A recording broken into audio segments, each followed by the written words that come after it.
অনেক কষ্ট পার করেছি, অনেক কষ্টে দিন যাপন করেছি।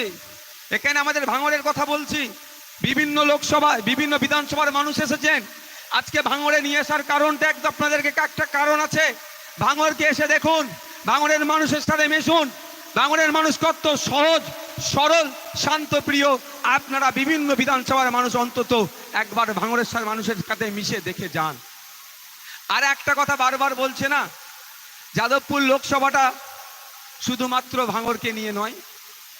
অবশ্যই স্বীকার করে নিচ্ছি, শুধুমাত্র ভাঙড়কে নিয়ে যাদবপুর বিধানসভা নয়। তবে এটাও তাদের উদ্দেশ্যে বলি, ভাঙড় বিধানসভা মাইনাস যাদবপুর লোকসভা ইনকমপ্লিট।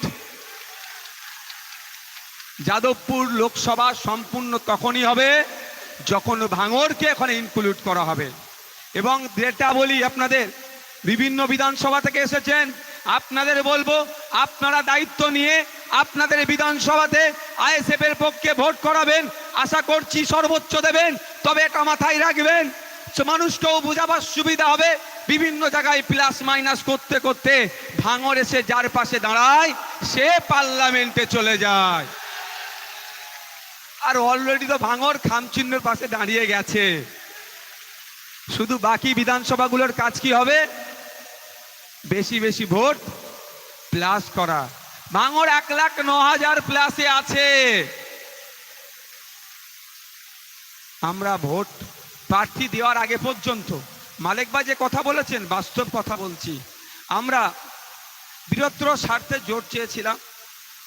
আমরা চেয়েছিলাম শুধুমাত্র যাদবপুর নয়, শ্রীরামপুর নয়, মুর্শিদাবাদ নয়, রাজ্যের 42টা সিটেই বিজেপি তৃণমূলকে কোণঠাসা করে দেব, ভোটের মাধ্যমে ওদেরকে ঘরের মধ্যে ঢুকিয়ে দেব চেয়েছিলাম সহজেই। কিন্তু দুঃখের বিষয় গড়িমাসি হয়েছে, বুঝতে পারিনি ব্যাপারটা কি হচ্ছে। যতদিন যাচ্ছে প্রকাশ হচ্ছে। পরে বুঝতে পারলাম যে দিনের বেলা বামপন্থী, দিনের বেলায় কংগ্রেস, তবে সবাই নয়, একটা যারা লিডারশিপে আছে, দিনের বেলায় কংগ্রেস, দিনের বেলায় বামপন্থী, রাতের অন্ধকারে সন্ধ্যার পরেই সেই হয়ে যাচ্ছে তৃণমূল, সেই হয়ে যাচ্ছে বিজেপি, সেই হয়ে যাচ্ছে আরএসএস। তারা চাইল না এই জোটটা হতে। আমি সবাইকে বলছি না, অনেক ভালো মানুষ আছে, অনেক ভালোবাসার মানুষ আছে। আমাদের ভাঙড়ের কথা বলছি, রশিদ গাজী মহাশয় বামপন্থীর একটা অন্যতম নেতা এখানকারের, যথেষ্ট সম্মানীয় ব্যক্তি, তাদের কথা আমি বলছি না। তুষার বাবু যথেষ্ট সম্মানীয় ব্যক্তি, কিন্তু তুষার বাবু আর রশিদ বাবু তো ডিসিশন মেকারের জায়গায় নাই। ওনারা চাইলেও সেটা সম্ভব হবে না। তাই আপনাদের বলি, এরা চায়নি, কংগ্রেসও চায়নি, বামপন্থীদের একটা হেভি অংশে লিডার যারা ডিসিশন মেকিংয়ে আছে তারা চায়নি যে রাজ্যে যেভাবে সংযুক্ত মোর্চা তৈরি হয়েছিল, সারা রাজ্যের মানুষ হয়তো সংযুক্ত মোর্চা এই বিজেপি তৃণমূলের বাইনারিকে ভাঙতে না পারার জন্য সংযুক্ত মোর্চার পক্ষে ভোট দেয়নি। ভাঙড়ের সংখ্যাগরিষ্ঠ মানুষ বিজেপি এসে যাবে ভয় দেখানোর পরেও এই বাইনারিকে ভেঙে ভোট দিয়ে পার্লামেন্টে দেশের আইনসভা, রাজ্যের আইনসভার মধ্যে পাঠিয়েছে। একজন যেই যা ভূমিকা পালন করছে, সংযুক্ত মোর্চা তথা আইএসএফকে যেভাবে এগিয়ে নিয়ে যাচ্ছে, হয়তো যদি আমরা জোট করি তাহলে আমরা কটা সিট পাবো বলতে পারছি না। ইন্ডিয়ান সেকুলার ফ্রন্টের পক্ষ থেকে একাধিক সিট কিন্তু হাসতে হাসতে পার্লামেন্টে চলে যাবে। এই আতঙ্কে জোট করেনি। আর কি, বিজেপি তৃণমূল বাংলা থেকে পরাস্ত হয়ে যাবে, ঘরে ঢুকে যাবে। অনেকের টিকিটও বাঁধা নাগপুরে আছে। তাই আপনাদের বলবো, তা নিয়ে আমরা ভেঙে পড়ছি না। জোট হয়নি, আমরা আমাদের মতো লড়াই করব। কেউ ভয় পাবেন নাকি? এই ভয় পাবেন? আরে আমাদের ভোটের জন্য এতদিন সিপিএম ছিল, আমাদের ভোটের দিনে এতদিন কংগ্রেস ছিল, আমাদের ভোটের দিন জন্য এতদিন তৃণমূল ছিল। এবার আমার ভোটের জন্য আমি আমাকে এগিয়ে নিয়ে যাব। অসুবিধা হবে কারো? অনেক হয়েছে ভাই, গাছে উঠে রাঙা পাখি অনেক পেড়ে দিয়েছি, আর নয়। এবার গাছে উঠে রাঙা পাখি আমি নিজের পারবো। কারো পারার দরকার হলে গাছে না উঠতে জানলে গাছে উঠা শিখিয়ে দেবো, তার নিচে দাঁড়িয়ে থাকবো, গাছে উঠতে গিয়ে পাখি পাড় থেকে যদি পড়ে যায় ধরে নেব। তাই তো? কিন্তু আর পাখি পেড়ে এনে দেবো না। আপনার দাদু পাখি পেড়ে এনে ওই নেতার দাদুকে দিয়েছিল, ওই পাখি পাড়তে গিয়ে হাত পা ভেঙেছে, জীবন গিয়েছে, কিন্তু আপনার দাদু পাখির ভাগ পায়নি। কি হয়েছে? ওর দাদু ভোটার হিসাবে রেখে দিয়েছে। আপনার বাবা একই কাজ করেছে, দাদু যে কাজটা করেছিল, ও দাদু নেতার ছেলে আর সেই কাজ করছে। এখন ওর নেতার মানে দাদুর পুতা এখন এখানে ও চেষ্টা করছে আপনাদেরকেও ওই একইভাবে গাছে তুলিয়ে পাখি পাড়িয়ে তারা নেবে, আর নয়। অনেক হয়েছে ভোট নেওয়া, সহজ সরল মানুষকে অনেক বুঝিয়ে ভোট নিয়েছেন। লড়াই চাই, লড়াই করে বাঁচতে চাই বলেছেন। ক্ষতিগ্রস্ত কার হয়েছে? এই আমার দাদু আমার বাবার, এখন আমার হচ্ছে। ও স্লোগান বন্ধ করতে হবে। যদি লড়াই চাই, আগে মোহাম্মদ সেলিম সাহেব এসে লড়াই করো, আগে সুজন বাবু এসে লড়াই করো, আগে মমতা ব্যানার্জি এসে সামনে লড়াই করো, আগে অধীর বাবু এসে সামনে লড়াই করো। আমরা ভোটার পেছনে দাঁড়িয়ে থাকবো। তোমরা সিয়ানে অর্থাৎ নেতাতে লড়াই করবে, দেখবো কে হারছে কে জিতছে। আমরা আর লড়াইয়ে যাব না। এই বলছি বলি আমাদের উপরে রাগ হয়ে যাচ্ছে। সব সময় আমাদের মাথায় কাঁঠালকে খাবে। আরে ভাই, কাঁঠালের কতটা গুরুত্ব হয়তো বুঝতে পারছি না। সেন্ট তো নাকি আসছে ভাই। হ্যাঁ, এবার তো আমাকে খেতে হবে আমার কাঁঠাল। ও আমার কাঁঠাল আমার মাথায় রাখবো, তুমি খেয়ে বেরিয়ে যাবে, এ হবে না। নিজেকে এখনো সংযুক্ত মোর্চার বিধায়ক বলি, কারো বলি, একসাথে আমরা লড়াই করেছিলাম। তবে হ্যাঁ, আমাদের বন্ধুত্ব ছিল। আমাদের বন্ধুত্ব থেকে আমরা এখন কি ডিটাচে আছি, তবে শত্রুতা এখনো শুরু হয়নি। যদি কেউ মনে করে আর 5টা রাজনৈতিক দলের সাথে রাজনৈতিক শত্রুতা যেরকমভাবে হয়, যদি কেউ করতে চায়, আমরা কিন্তু তার যোগ্য জবাব গণতান্ত্রিক প্রক্রিয়াতে দিয়ে দেব। আছে তথ্য আমাদের কাছে অনেক। এই দক্ষিণ 24 পরগনা জেলার কথা বলছি, শুধু একটা পয়েন্ট শুধু হিন্স দিয়ে ছেড়ে দিচ্ছে। অনেক ধর্মনিরপেক্ষতার গল্প করে নয়।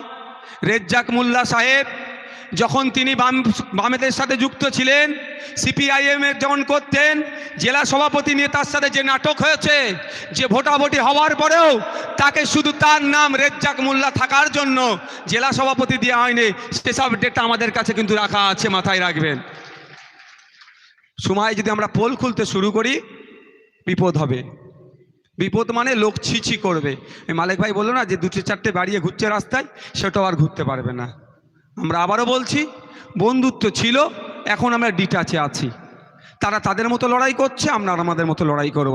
তারা তাদের মতো মানুষকে বুঝিয়ে ভোট চাইবে, আমরা আমাদের মতো মানুষকে বুঝিয়ে ভোট চাইব। মানুষ যাকে চাইবে সে পার্লামেন্টে যাবে, তাই তো? তবে কারো যদি মিথ্যাচার করে, মিথ্যার আশ্রয় নিয়ে, কাদের নামে মিথ্যা অভিযোগ করে কেউ যদি মনে করে দেখে দিতে চাইবে, আইএসএফ কিন্তু বসে থাকবে না। কারণ ব্রিগেডের ময়দানেও আমাদের স্লোগান কি ছিল? আমরা ভারতীয়, আমরা গর্বিত, ভিক্ষা নয় অধিকার চাই। ওর অধিকার লড়াই এসেছি আমরা। বন্ধুগণ যারা এসেছেন, আপনাদের তো ইতিপূর্বে বলা হয়েছিল বুথে কম করে 4 থেকে 5টা দেয়াল লেখার কথা। আশা করছি আপনারা সেগুলো কমপ্লিট করতে পেরেছেন। অনেক জায়গায় দেখছি অনেক বুথে, এখানে যদি হয়নি, আমাদের দেয়াল লেখা ছিল এই কাদা দিয়ে মাটি দিয়ে মুছে দিচ্ছে। ভালো কথা, ভালো কথা, মুছছে, তার মানে ওষুধ কাজ হচ্ছে। বুঝতে পারছেন তো? ওষুধ কাজ হচ্ছে। হোমিওপ্যাথি ওষুধ হলেও কি হবে, ধীরে ধীরে কাজ হচ্ছে, হবে। আমরা তাড়াহুড়ো করতে তো চাইনি। 75 বছর ধরে আমাদেরকে পিছিয়ে রেখেছে। দাঁড়াও, এই তো সবে 3 বছর হয়েছে। ডবল ডিজিটে আমরা পৌঁছাই, বুঝে যাবে। কিন্তু কাজ হচ্ছে ঔষধের। সে পঞ্চায়েত ভোট থেকে শুরু করে বিভিন্ন ভোটে। ভাই যারা উপস্থিত হয়েছেন, কর্মীদের বলবো, আপনারা মিটিং মিছিল তো বড় হবেই। মিটিং মিছিল কি ছোটখাটো হবে নাকি? বড় তো হবেই। কিন্তু বুথের যারা নেতৃত্ব, অঞ্চল যারা নেতৃত্ব আছেন, আপনাদেরকে দায়িত্ব কি নিতে হবে? বুথে গিয়ে বুথ কমিটিকে বসে, যেমন বসছেন আবার বসবেন, ভাগ করে দিতে হবে যে এই 10 জন, এই 30 জন, এই 20 জনকে বুথের সভাপতি দায়িত্ব নেবে। ওদেরকে কিভাবে মনিটরিং করা যায়, ওর ভোটটা কিভাবে আইএসএফ আনা যায়। যারা আমাদেরকে ভোট দেবে না মনে হচ্ছে, তাদের কাছেও যেতে হবে, তাদের ভোটটাও কিভাবে আনতে হবে। অর্থাৎ বুথ কমিটির দায়িত্ব নিতে হবে ওই বুথটাতে একটা ভোট নাও বিজেপি, তৃণমূল তথা বিজেমূলের কাছে যায়। সব ভোটই যাতে খামচিহ্নের পক্ষে আসে, সব ভোটই যাতে আস্থার প্রতীকের কাছে আসে, সব ভোটই যাতে ভরসার প্রতীকের কাছে আসে, সেটা বলতে হবে। যেদিন আপনি কাজ করতে থাকবেন, মিটিং মিছিলের ডেট দেওয়া হবে, মিটিং মিছিল হবে, প্রার্থী বিভিন্ন অঞ্চলে গিয়ে আপনাদের সাথে মালেক ভাই আছে, অনির্বাণদা আছে, বিভিন্ন নেতৃত্বরা আছে, তাদের সাথে যে কমিটি হচ্ছে সেই কমিটিতে আপনার ডেট জানিয়ে দেবেন, বা আমরা আপনাদেরকে বলে দেব অমুক দিনে আপনার অঞ্চলে ভিজিট করবে। আপনার অঞ্চলে তার আগের দিনে বা সেই দিন সকাল থেকে মাইকিং হবে, মানুষের কাছে যাবে, প্রার্থী সাধারণ মানুষের কাছে যাবে, দোয়া আশীর্বাদ ভোট চাইতে যাবে।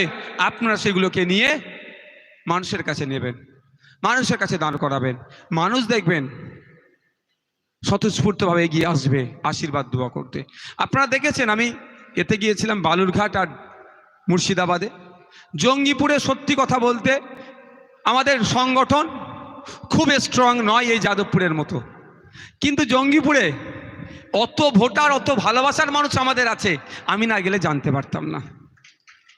বেলা 2টোর সময় প্রোগ্রাম রেখেছে, আমি তো প্রচুর চিৎকার চেঁচামেচি করলাম ওদেরকে গিয়ে। বেলা 2টোর সময় প্রোগ্রাম রেখেছে, মাথার উপরে ছাউনিটাও ঠিকঠাক দেয়নি, তলায় বসার চটও দেয়নি। আমি বললাম কি টাকার অভাব আছে, কেন এ কাজ করেছো?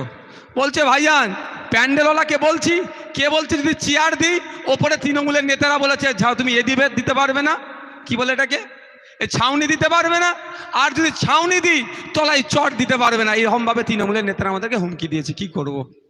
কিন্তু সত্যি বলছি আপনাদেরকে, এত ভালোবাসার মানুষ, এত আমাদেরকে ভালোবাসছে, এত ভরসা করছে, ওই গরমে যতটুকু পেরেছে ওর মধ্যে চেপে বসে আছে। এবার তো আমাকে ভয় লাগছে ভাই, যা রৌদ্র এখানে চলছে, যে আমি আসানসোলের কথা ভুলে যাচ্ছি না, কোনো এক রাজনৈতিক দলের নেতারা এই বস্ত্র বিতরণ করছিল, এই বস্ত্র নিতে গিয়ে চাপাচাপিতে মারা গিয়েছিল, খেয়াল আছে? তার যার যিনি অর্গানাইজ করেছিল সেকে জেল খাটতে হয়েছে, ওটা তো আমি ভুলে যাইনি। ও বা মমতা ব্যানার্জি আমার একটা শব্দ দিতে ভুল পাই, ধরবে আর জেলের মধ্যে ভরে দেবে। আমি তো ভাই চাল্লা করছি, কি হবে রে? আমি বলছি ভাই এখানে এত দাঁড়াবার দরকার নেই, আমার ছবিতে কম লোক আসুক কোনো সমস্যা নেই, বামপন্থী বন্ধুরা বলুক লোক হচ্ছে না, কোনো সমস্যা আমার নাই, তোমরা সাইডে যাও ভাই, গাছতলায় যাও, বিল্ডিংয়ের নিচে যাও, আমার আওয়াজটা শুনে নিলি যথেষ্ট। কি করব ভাই, আমার ছবিতে ভালো আসবে, বামপন্থী বন্ধুদের দেখিয়ে বলবে এই দেখো আমার এত লোক হচ্ছে, ওতে আমি বিশ্বাসী নয়। আমার দূরে থাকলেও হবে, খোলো তো, দূরে থাকলেও হবে, আওয়াজটা শুনলে ভোট দিলে যথেষ্ট। তাই মানুষ আমাদেরকে চাইছে, আমাদের কাজ শুধু পৌঁছে যাওয়া, আমাদের কাজ পৌঁছে যাওয়া। 2021-এর আগে ভাঙড়ের সহ রাজ্যের মানুষকে কি বলেছিল? বিজেপি চলে আসবে, বিজেপি চলে আসবে, সিএ করে তাড়িয়ে দেবে। আজকে ভাঙড় সহ সারা রাজ্যের মানুষ বুঝে গিয়েছে সিএ হচ্ছে একটা ভোট ধরা কল। সিএটাকে দেখিয়ে তৃণমূল তার ভোট চুরি মানে ভোট ধরে রাখতে চাইছে, আর বিজেপি একটা অংশের ভোট নিতে চাইছে। দিনের শেষে বিজেমূলের যে নাটক করছে এটা ভাঙড় সহ সারা রাজ্যের মানুষ জেনে গিয়েছে। আমি বিধানসভা ভোটে 1,09,000 ভোট পেয়েছিলাম। আমার বিশ্বাস ভরসা, আমার ভালোবাসার ভাইরা যেভাবে মানুষের পাশে থাকছে, মানুষের অভাব অভিযোগ যেভাবে শুনছে, যেভাবে সমাধান করার চেষ্টা করছে, 2024 সালে 2021-এর রেকর্ডকে ভেঙে ভাঙড় থেকে অন্তত লক্ষাধিক ভোটের লিড যাবে। আমি আশা করছি প্রায় লক্ষাধিক ভোট আমরা এখান থেকে পাবো। আমার ভরসা 1,09,000 ভোটকে ভাঙড় যারা নেতৃত্বরা আছে দায়িত্ব নিয়ে সেটা পার করবে। হবে তো নাকি ভাঙড়ের ভাইরা? মানুষের কাছে পৌঁছে যান। যারা যারা বলেছিল যে বিজেপি চলে আসবে, তারা বিজেপিকে কতটা আটকাতে পারছে ভাই? আপনারা গিয়ে বলবেন, আমাদের হাতে সুযোগ দিতে বলুন, কাকে কিভাবে গণতান্ত্রিক প্রক্রিয়ায় আটকাতে হয় সেটা আমরা ভালো করে দেখিয়ে দেবো, আর সে কল আমরা ভালো করে জানি। যারা 2021 সালে অনেক ভয় দেখিয়েছিল, 2024-এর আর ভয় দেখানোর কোনো জায়গা আছে ভাই? বরঞ্চ আমরা বুথে বুথে চলে যাব, গিয়ে এই বিজেপির বিরুদ্ধে ক্যাম্পেনিং করব। বাস্তব বলছি তো, একজন বিজেপির দাঁড়িয়েছে এখানে, কি নাম ওনার জানেন? কি গাঙ্গুলি মহাশয়। আর দেখতেই পাওয়া যায় না, শুনলাম না উনি নাকি দিল্লিতে বেশি থাকেন, বাংলা ভাষা হয়তো বেশি ভুলেই গিয়েছে, হিন্দি আর ইংলিশ উনি জানেন, বাংলায় থাকে না। তাকে ভোটটা দিয়ে লাভটা কি হবে? বিগত দিনে মিমি চক্রবর্তী মহাশয়কে ভোট দিয়েছিলাম, যাদবপুরবাসীর জন্য কটা কথা বলেছে, কটা ডিবেটে অংশগ্রহণ করেছে, কি করেছে তার ডেটাটা 5 বছর শেষ হয়েছে তাকে দিতে বলবেন। আর বন্ধু যারা আমরা এখানে পঞ্চায়েতের নেতৃত্বরা, বুথের নেতৃত্বরা, ব্লকের নেতৃত্বরা আছে, আপনারা জোর গলায় বলবেন যে পারলে বিধানসভা টিভিটা চালাতে বলুন, বা স্পিকার স্যারের মাধ্যমে প্রসেসিংটা আমার যেগুলো পারফর্ম করেছি বিধানসভার মধ্যে সেটা জনমানুষে দিয়ে দিক। আমাদের 2.5 বছরের বিধায়ক ভাঙড়বাসীর জন্য কথাটা বলেছে। আর আমার ল্যাডের টাকা আমি বিগত দিনে বলছি, আজকেও বলছি, 5 বছর শেষ হওয়ার আগে 3 কোটি পাওয়ার দরকার ছিল। আপনাদের মূল্যবান ভোট নিয়ে বিধানসভার মধ্যে মমতা ব্যানার্জিকে এমন প্রশ্ন করেছি, এমন কথা বলেছি। 2011 সালের আগে এমএলএ ল্যাডের টাকা ছিল বছরে 60,000 টাকা, 60 লাখ টাকা, সেটা 10 লাখ টাকা বাড়াতে বাধ্য করেছে এই ভাঙড়ের বিধায়ক। এখন 70 লাখ টাকা হয়েছে। সেই যেটা 3 লাখ, 3 কোটি সামথিং লাখ টাকা হচ্ছে, যে টাকা হচ্ছে, আমি কি বলেছি আপনাদের বিগত দিনে ভাঙড়ের যারা বন্ধু আছেন এবং যারা অন্যান্য বিধানসভা নেতৃত্বরা এসেছেন তাদেরকেও শুনিয়ে রাখি, আমি বলেছি আমার ল্যাডের টাকা সরকার পক্ষ খরচ না করতে দিলেও আমি তো খরচ করব। যদি খরচ না করতে পারি, যে টাকা বাকি থাকবে আমার গাঁটের টাকা, আমার বাড়ি থেকে টাকা নিয়ে এসে ভাঙড়ের মানুষের জন্য উন্নয়ন করে দেবো। আর কি বলেছি, 5 বছর শেষ হবে, আমার পিরিয়ড শেষ হবার সাথে সাথেই এই 5 বছরে আমি ভাঙড়বাসীর জন্য কত কি করেছি, কজনের জন্য সই করেছি, আইডি কার্ডে কতজনের রেক্টিফিকেশনের সই করেছি, আধার কার্ড থেকে শুরু করে রেকমেন্ডেশন থেকে শুরু করে কতজনকে ব্লাড দেওয়া হয়েছে, টোটাল ডেটাটা আমি জনমানুষের কাছে এই খামে ভরে প্রতিটা বাড়িতে বাড়িতে ভাঙড়ে আমি পৌঁছে দেওয়ার চেষ্টা করব। আমি তো করব বলেছি। আমার তো এখন পিরিয়ড শেষ হচ্ছে না ভাই। কার পিরিয়ড শেষ হয়েছে? মিমি চক্রবর্তী মহাশয়ের। তো তাকে বলুন 5 বছরে কি পারফর্ম করেছেন, দেখবেন নীল। ভাঙড়বাসী তো দূরের কথা, এন্টায়ার যাদবপুরবাসীর জন্য কোনো আওয়াজ তোলেনি। যখন কৃষকদের বিরুদ্ধে বিল পাস হয়েছিল সেই সময় কোনো কথা বলেনি। তাই আমরা যদি অনির্বাণ বাবু অর্থাৎ বিজেপির প্রার্থীকে কেউ ভোট দিয়ে জিতিয়ে পার্লামেন্টে পাঠাতে চাই, ঠিক ওই মিমি চক্রবর্তী মহাশয়ের মতো হবে। আর এখন থাকলো কে,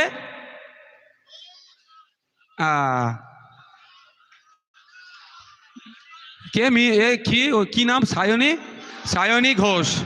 আমি আপনাদের বলবো আপনাদেরকে, আমরা এখানে যারা উপস্থিত হয়েছি বিভিন্ন ধর্মের মানুষ আছি, কিন্তু 99.99% 99.99% আমরা ধার্মিক। তো ভাই, আমাদের দেশ মহান দেশ, যে আস্তিক সেও মাথা তুলে থাকতে পারবে, যে নাস্তিক সেও মাথা তুলে থাকতে পারবে। হয়তো এখানে যে 5,000 3,000 মানুষ থাকে, একজন কি দুজন নাস্তিক হতে পারে, সে তার ব্যাপার, সেও একটা মতদর্শে বিশ্বাসী, কিন্তু সবাই আমরা মাথা তুলে বাঁচি। কিন্তু আমরা ভুলে যাব ওই ভদ্রমহিলা সায়নী ঘোষ যেভাবে হিন্দু ধর্মের শিব ঠাকুরকে নিয়ে, শিবলিঙ্গকে নিয়ে বাজে মন্তব্য করেছে। ধর্মপ্রাণ মানুষের জবাব দিতে হবে। কেউ যদি মনে করে ওটা হিন্দু ধর্মের মানুষ ধর্মকে নিয়ে নাটক মানে বাজে মন্তব্য করেছে, হিন্দুরা জবাব দেবে, এটা ধর্মপ্রাণ মানুষের কথা হয় না। ধর্মপ্রাণ মানুষের কাজ কি হবে? মসজিদে কেউ যদি মসজিদ নিয়ে কথা বলে, যেমন রুখে দাঁড়ানো, মন্দির সম্পর্কে বাজে মন্তব্য করলে একইভাবে রুখে দাঁড়াতে হবে। গির্জা সম্পর্কে বাজে মন্তব্য করলে, ধর্মস্থান সম্পর্কে বাজে মন্তব্য করলে রুখে দাঁড়াতে হবে। এটা ধার্মিকের পরিচয়। তো সায়নী ঘোষ মহাশয় কি বলেছে? শিবলিঙ্গকে বাজে মন্তব্য করে, জানেন তো? তা আমরা কি করব? ওকে যদি আমরা প্রশ্রয় দিই, ওনাকে, ওই ভদ্র মহিলাকে যদি প্রশ্রয় দিই, তাহলে আগামী দিনে এই ধরনের বাজে মন্তব্য বিভিন্ন ধর্মকে নিয়ে করবে। যারা ধর্মকে নিয়ে অবজ্ঞা করে তাদেরকে আমরা একটাও তাদের পক্ষে না ভোট যায়, তার জন্য আমরা বুথে বুথে চলে যাব। আর একটা কথা অদ্ভুতভাবে দেখছি, এই মতটার সাথে তৃণমূল যে একমত নয়, এই মতটাকে তিনি সায়নী ঘোষ যে মন্তব্য করেছে, তৃণমূল যে এই শব্দটাকে তারা প্রাধান্য দিচ্ছে না বা গ্রহণ করছে না, অফিসিয়াল স্টেটমেন্টও দেখতে পেলাম না। মানে কি বকলমে তৃণমূল তাহলে এটাকে সাপোর্ট করছে? আমাদের পার্টির কেউ যদি একটা বাজে মন্তব্য করবে না আশা করছি, তাহলে আমাদের ক্লিয়ারিফিকেশন দেওয়া দরকার তো, যে ওই বক্তব্যের সাথে আমি সহমত নই পার্টি। তাই এক্ষেত্রে হয়নি, বুঝতে পারছেন ব্যাপারটা? তাহলে যারা ধর্মকে নিয়ে অবজ্ঞা করছে তাদের কোনোভাবেই প্রশ্রয় দেওয়া যাবে না। তাহলে ভাই পৌঁছে যাবেন কটা বাজে? অনেক বকে ফেললাম তো।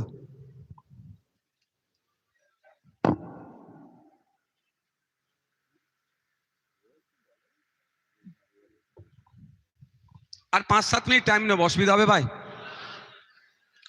কালকে রাত্রিরে আমরা বেরিয়েছি মালদাতে, ইটাহার থেকে। কখন পৌঁছেছি বাড়িতে জানেন?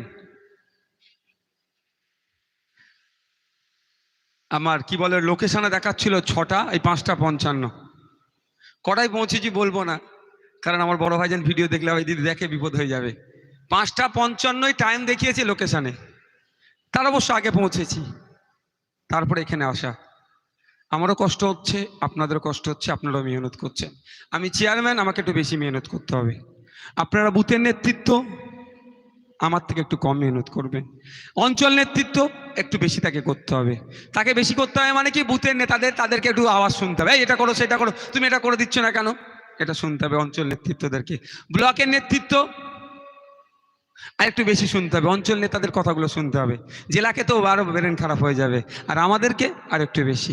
কিন্তু আপনাদের বলবো, আমি সব থেকে বেশি গুরুত্বপূর্ণ দলের, আপনিও কর্মী আমিও কর্মী, কিন্তু আমি মনে করি গুরুত্বপূর্ণ কর্মী কে জানেন? বুথের যারা নেতৃত্ব দিচ্ছেন, বুথের যারা উঠে আসছেন।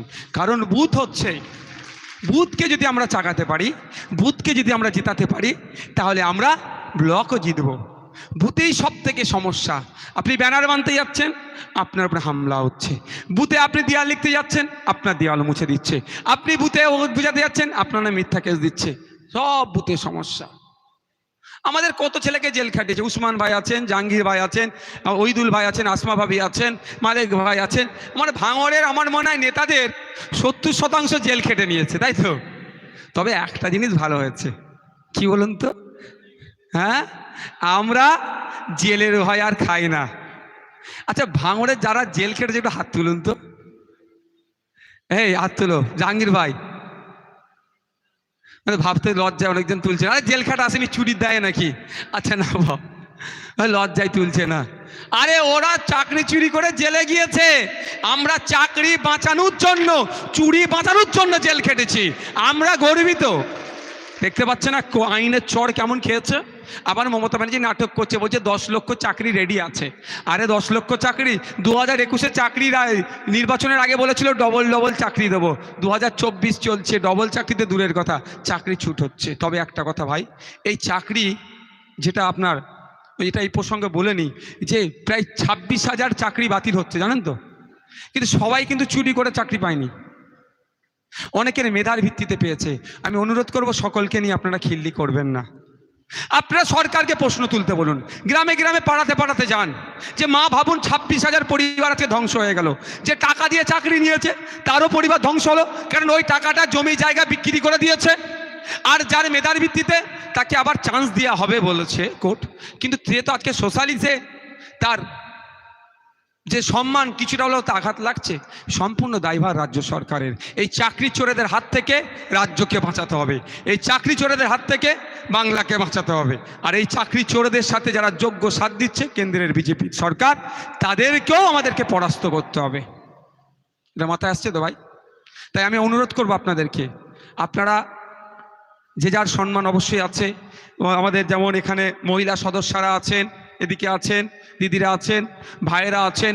পঞ্চায়েত ভোটে, বিধানসভাতে যেমন আমরা খেটেছি, ঠিক তার থেকে বেশি আমাদের খাটতে হবে। আচ্ছা, আমি আপনাদের একটা কথা বলি, আমাদের এই যাদবপুরে ইন্ডিয়ান সেকুলার ফ্রন্টের প্রার্থী কজন একটু হাত তুলে বলবেন?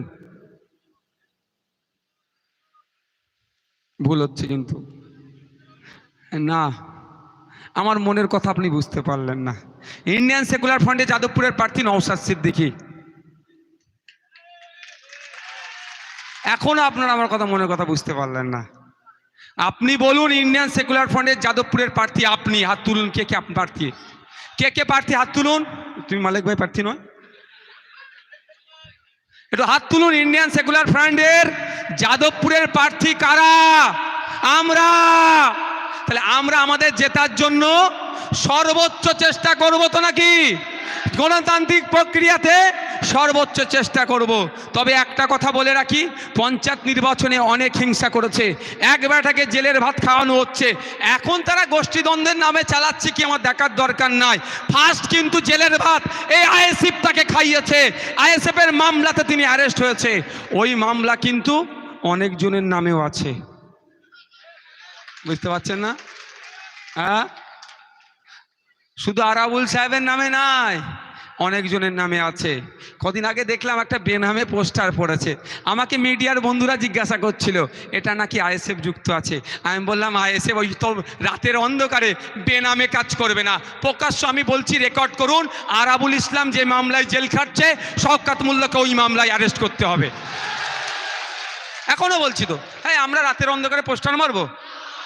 আরে মার খাবো, মাথা ফাটাবে তো দিনের বেলায় মারবো। ও কাপুরুষের মতো কাজ ওদের দলের লোকেরাই গোষ্ঠীদ্বন্দ্বের করছে, আমরা করব না। আমরা প্রকাশ্য বলছি তো, নোটোরিয়াস ক্রিমিনালকে আগামী দিনে সর্বোচ্চ আমরা চেষ্টা করছি জেলের ভাত খাওয়ানোর জন্য। পশ্চিমবাংলা জেলের ভাতের ভালো নয় সেটা আমি দেখে এসেছি, তিহারের জেলের ভাত তো খাইনি। আমার মনে হয় পশ্চিমবাংলার থেকে একটু ভালো হবে, কারণ সেন্ট্রাল গভর্নমেন্ট একটু অনুদান বেশি, দরকার লাগলে তিহারের ভাত খাওয়াবার ব্যবস্থা করে দেবো। এত আসমা ভাবিরাও ছিল, জিজ্ঞাসা করো না, খুব একটা ভালো ভাত ছিল না। রুটি এই ওহিদুলকে জিজ্ঞাসা করো, এত পাতলা রুটি কি বলবো, এরকম দেখলে দেখা যাবে এই মাথা থেকে, তাই তো ওহিদুল? হ্যাঁ বুঝতে পারছো না? তবে একটা কথা বলবো, আমি জেল থেকে এতজন বেরিয়েছে, আমি 2-4 জনকে দেখেছি কিন্তু একটু মোটাসোটা হয়ে বেরিয়েছে আমাদের ছেলে, কেন কি জানি। হ্যাঁ আছে কোথায় সে? হ্যাঁ এই তো এই আসাদুল, আমাকে যখন জেলে ধরেছে, মানে কলকাতায় আমাদের আসমা ভাই আমাদের যাকে ধরেছিল, দেখি একজন আওয়াজ ভাইজান ভাইজান করছে, আর আসাদুলের চিনা চিনা আওয়াজ, তার মধ্যে আসাদুল একে একে ধরলো কি করে, ও তো ভাঙড়ে, বলছে ভাইজান আমাকে ধরে নিয়েছে। তো কি হয়েছে, আমাদের জীবন থেকে 42টা দিন, জীবন থেকে 60টা দিন কেড়েছে, আর কিছু তো নয়, কিন্তু আমাদের জ্ঞান হয়েছে, আমরা নেতৃত্ব হয়ে উঠতে পেরেছি। আমি ধন্যবাদ জানাই মমতা ব্যানার্জিকে, তার ভাইপো অভিষেক ব্যানার্জিকে। তোমরা গটাপ করে আমাদের নামে মামলা দিয়েছিলে না, জীবনে জেলে যদি না যেতাম, পুলিশ কাস্টডিতে না থাকতাম, বারাইপুর জেলে যদি না যেতাম, জীবনের রাজনীতির একটা বড় অংশ আমাদের অসম্পূর্ণ থেকে যেত। আমি এই জায়গা থেকে ধন্যবাদ জানাই রাজনীতির জ্ঞান অর্জন করার জন্য, একটা অধ্যায় তারা আমাদের অনিচ্ছাতেও পূরণ করিয়ে দিয়েছে। একটা ভয় লাগতো ভাই, এই জেল খাটবো যাই বলি না কেন, একটু মনে ভয় লাগতো, কি রে বাবা কিছুই নয়, ফোনটা শুধু পাওয়া যাবে না। তবে যদি মাল খরচ করতে পারেন, ওটা আমি বলবো না, আমি আইনের লোক তো, অন্যায় হচ্ছে ওটা না, সেটা 100 বার সেটা হয়েছে, সেটা তো মাউজ বললাম না, আমরা চাকরি চুরির বিরুদ্ধে লড়াই করেছি। ভাই আমি বলবো আমরা সবাই প্রার্থী আজ থেকে, হবে তো ভাই? কারো অসুবিধা আছে? আমাদের একসাথে চলতে উঠতে বসতে অস্বীকার করার কোনো জায়গা নাই। ভাই ভাই আমরা ঠিকঠাক থাকতে পারছি না, আমরা কর্মী সমর্থক, মনোময় কোনো বিষয় থাকতে পারে। আমি আজকে বলছি আমার বুথে মিটিংটা হোক, উনি বলছে না ওনার বুথে মিটিংটা হোক, এটাও থাকতে পারে তো। এটাতে কারোর রাগ করলে হবে না। আমাদেরকে লক্ষ্য কি করতে হবে, ভাঙড় সহ সারা রাজ্যকে সন্ত্রাস মুক্ত করতে হবে, হিংসা মুক্ত করতে হবে। সেই হিংসা মুক্ত সন্ত্রাস মুক্ত করতে গেলে আপনাকে আমাকে দায়িত্ব তুলে নিতে হবে। আমার বাপের বয়সী লোককেও জেলে দিয়েছে, ওরা ছাড়েনি। অসুস্থ, ওই তো পেছনে বসে আছে পোলেরহাট 2 এর, কি অসুস্থ মঈন গাজী, সত্যি বলছে আমার ভয় লাগছিল, আমার ভয় লাগছিল। মঈন গাজী একবার উঠে তো, তুমি মঈন গাজী একবার উঠে তো, দেখো একদম হিরো হয়ে যায়, তোমরা বসো, চকাচক হিরো হয়ে গেছে। সত্যি বলছি এত শরীর খারাপ হয়ে গেছিল ওনার, আমি টেনশনে পড়ে গিয়েছিলাম। আল্লাহ ওনার হায়াত দারাজ করুক, সকলের মানে সৃষ্টিকর্তা সকলের আয়ুকে বৃদ্ধি করুক। তো কি হয়েছে, আমাদের কাছ থেকে কেড়ে নিতে পেরেছে, আমাদের উপরে এত হামলায় এত মামলায় এত কিছু করেছে, মন থেকে আইএসএফ কারো মুছতে পেরেছে? হ্যাঁ কিছু ছেলেকে তার ব্যবসা বাণিজ্য রুজি রুটির কাছে ধাক্কা দিয়েছে, আমাকেও জিজ্ঞাসা করেছে ভাইজান কি করব, আমার ব্যবসা বন্ধ করে দিচ্ছে।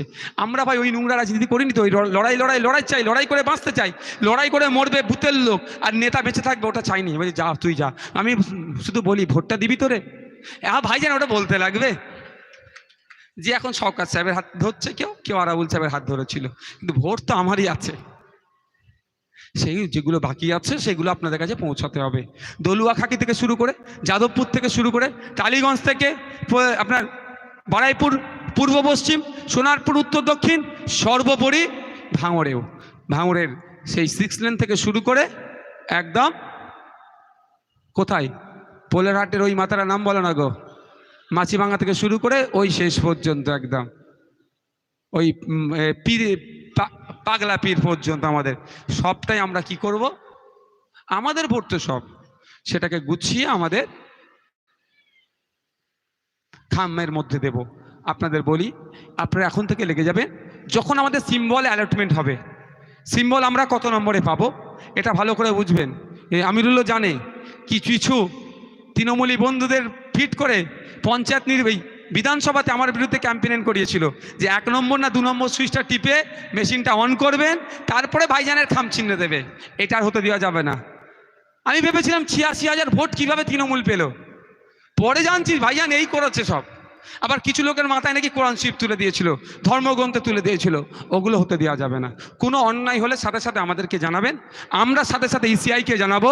ইসিআই যদি অ্যাকশন না নেয়, আমরা প্রয়োজনে কি করতে হবে, আইনত কি ব্যবস্থা গ্রহণ করতে হবে সেটা আমরা করব। কোনো প্ররোচনায় পা দেওয়ার দরকার নাই, কোনো অশান্তিতে পা দেওয়ার দরকার নাই। মানুষের কাছে শুধু ভোট দানের ব্যবস্থাটা ঠিক করে দেব, মানুষ শান্তশিষ্টভাবে এসে ভোট দেবে, ভোট ফিরে যাবে। এটা হবে ভাই। সকলে ভালো থাকবেন, সুস্থ থাকবেন। আমাদের ভোটটা কবে আছে? April, June. আমাদের ভোট কিন্তু এখন বাকি আছে। কবে? জুন মাসের 4 তারিখে সকাল সকাল খামচিনে ভোট দেওয়া।